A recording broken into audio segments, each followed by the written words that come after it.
Hello everybody and welcome to Drier Days Art Studio. I'm Catherine. I'm so glad to have you here.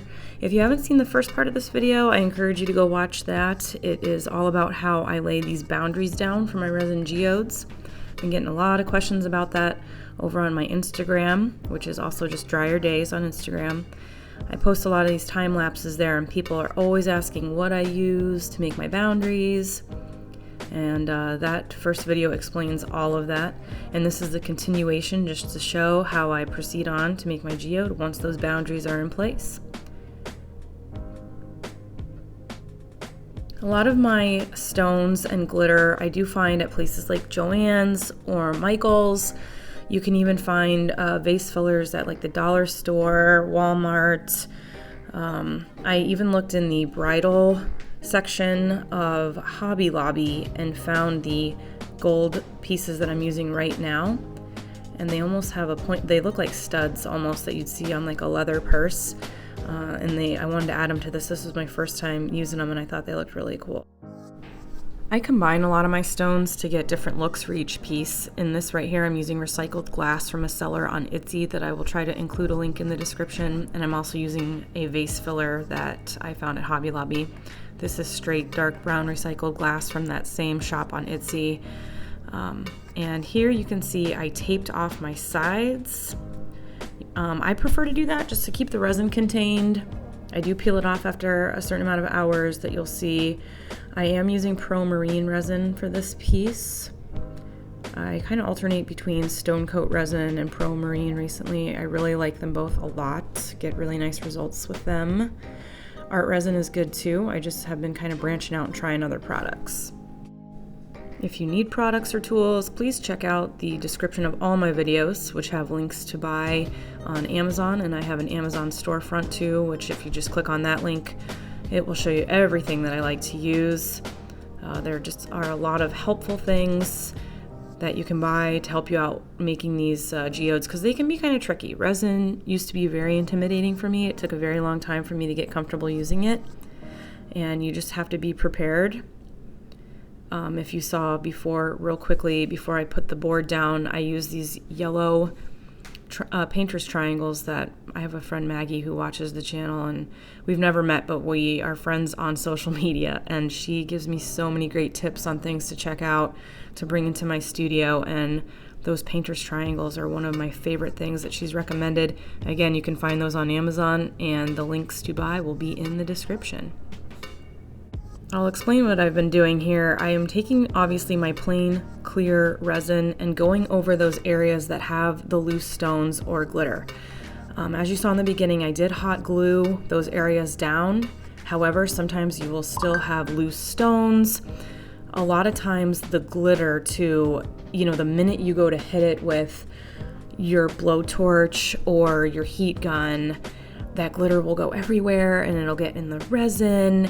And so I have learned to kind of come in first and just sprinkle the area with clear resin. You don't have to do a heavy duty covering, but even if you just sprinkle it, it's enough to keep those stones and the glitter down so they're not getting all over the rest of your painting.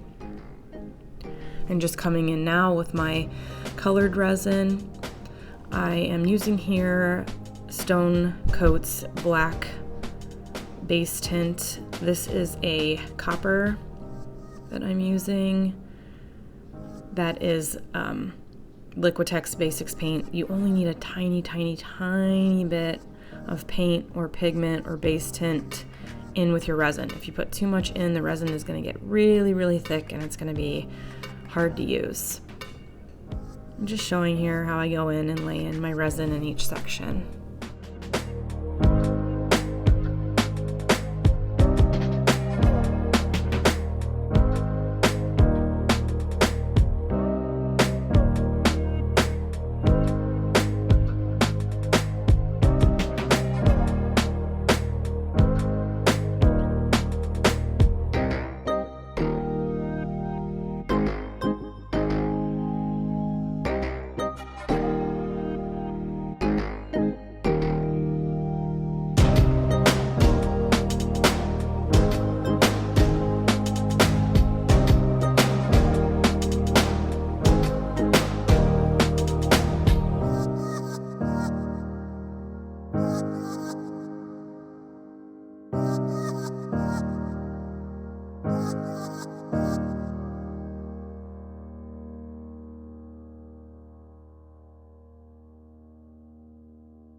really want to make sure you're coming in with your heat gun and popping any bubbles, or a blowtorch will work too.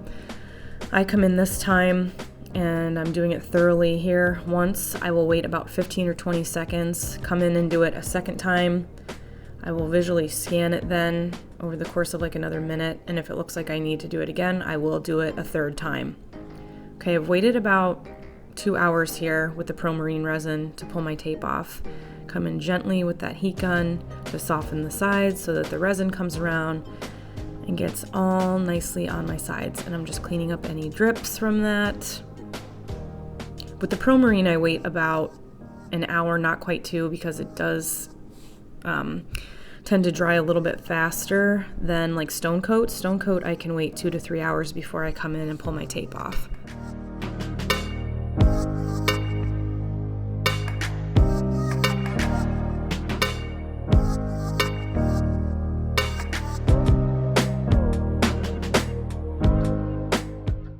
In about 12 more hours, I will come in and pull off the blue painter's tape that I have underneath this board. Again, you can see that in the first video that I did on this piece.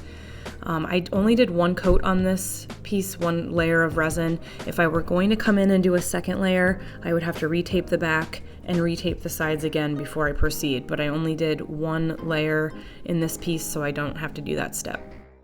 And here it is, all done. I added a few lines in there with my Uni Posca pens. Again, you can find those in the video description. I love how this one turned out. It's a very lovely little piece on an 11 by 14 inch MDF board. I hope you guys enjoyed this video and it maybe answered some questions for you. Come check out my Facebook group, and that is Acrylic Pouring and Fluid Painting on Facebook. Instagram is just Dry Your Days. I appreciate you watching so much. Please give this a thumbs up if you liked it, and until next time, everybody, keep on pouring.